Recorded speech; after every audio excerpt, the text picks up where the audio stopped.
Hello friends, how are you on this wonderful Saturday evening? This is the weekend before I go back to school, and I have squeezed absolutely everything out of today that I could. I have been prepping for next week. That's usually how I spend my weekends. I think I must have done about 6 loads of laundry today.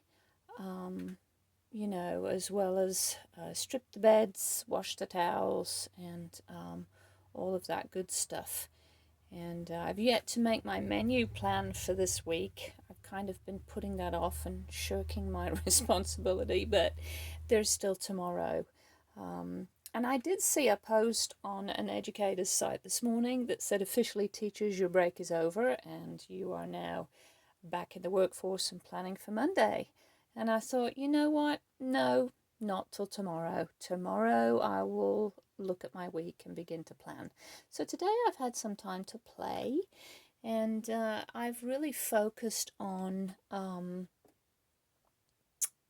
just looking past, I guess, the winter and hoping for spring. But one of the things that I did, if I can just adjust my camera and not make you too seasick, was work on my stamp collection.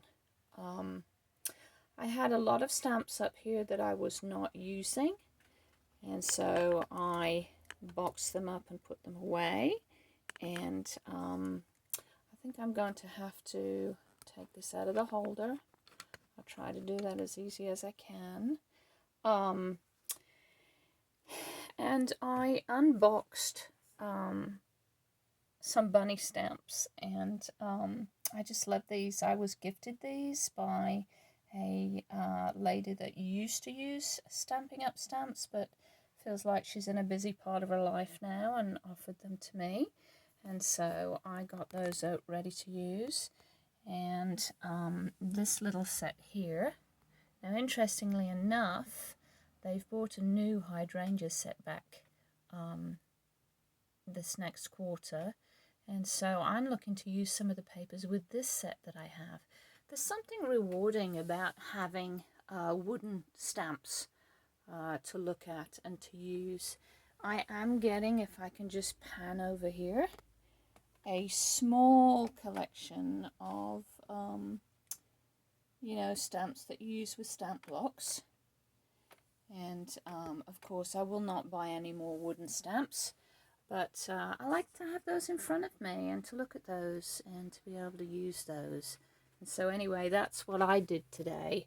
Just kind of refreshing that and getting some things ready that I want to use in the new year.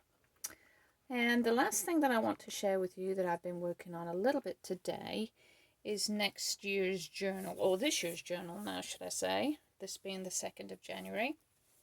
And I took an old Reader's Digest book that I've had for a long time. This is sort of the size that I want to use, and I'm learning now, after making 3 or 4 journals, that I have to go for a thicker spine, and even this is probably thinner than what I could be using. This is a fairly old one, being in 1959, so as soon as I started to work on it, the spine fell off. If I have that here. It just came right away in my hand. Anyway, never mind. I do like these, but on some of the newer copies, so I'm not really bothered too much about that. But what I did do, I don't know if you've ever bought this tape from Dollar Tree, but it's wonderful.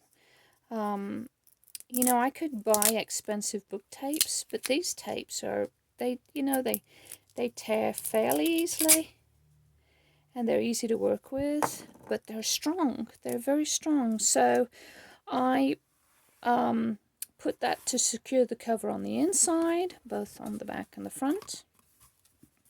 And I put some on this side to secure the cover, down the spine on both sides, and then just tucked it around. And although it's very fun tape, I do not plan to leave the spine exposed, so it didn't really matter what color I used. I used one that I probably don't get very much use out of, so there's that. And then how did I prepare my book? If you look at it, this is what I like to see, where it tapers from the spine down here, because that will give me plenty of room for this book to expand. And they do.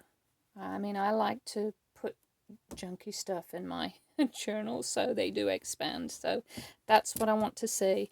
And the way that I got that was that I went through every 2 pages. I started sort of somewhere here, and I counted 1, 2, and then I tore 2 out. I counted another 2,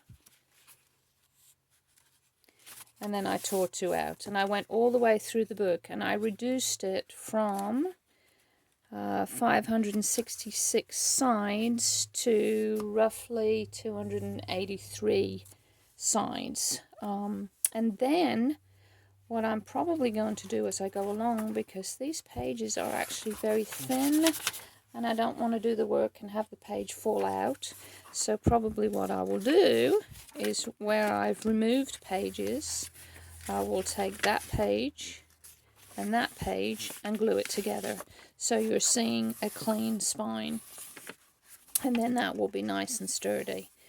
And just a note, probably most of you know this, but it's better to buy a book where the pages are glued in than to buy a book that they are stitched in, because unless you're very careful, you run into problems pulling out the pages and having pages fall out on you if you're not careful to watch what you're doing with that. And I think I'm going to cover it with some material. Now, I do have lots of offcuts, but every now and again, Dollar Tree sell these wonderful cotton squares, Crafty squares, and for $1 you can't go wrong. So I found this one. I really love woodland animals, and so I am going to use this to cover my journal. Not quite sure how I'm going to do that yet. Probably we'll just bring it around and glue it in, and then put some inside pages on this to seal it. And that will be my new journal for this year. I did do a material covered journal last Christmas. Let me grab that and show that to you.